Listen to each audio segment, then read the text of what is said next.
ముందుకు వెళ్ళు. విజయం నీ కళ్ళ ముందుంటుంది. కష్టపడే దానిలో నీ గౌరవం ఉంటుంది. మోసం చేసే దానిలో నీ పతనం ఉంటుంది. నువ్వు నిజాయితీగా ఉన్నంత వరకు ఒకరి ముందు నటించాల్సిన అవసరం లేదు. కొడుకు గుణం పెళ్లి తర్వాత తెలుస్తుంది. కూతురు గుణం వయసులో తెలుస్తుంది. భర్త గుణం భార్య అనారోగ్యంలో తెలుస్తుంది. భార్య గుణం భర్త పేదరికంలో తెలుస్తుంది.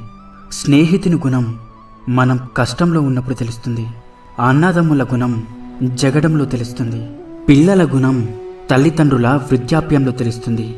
మాటలు చెప్పేవాడి దగ్గరకు తాత్కాలికంగా జనం చేరుతారు, కానీ కష్టపడేవాడి దగ్గరకు విజయం శాశ్వతంగా చేరుతుంది. ప్రస్తుతం మనిషి మంచివాడు కావాలి అంటే మంచి పనులే చెయ్యక్కర్లేదు.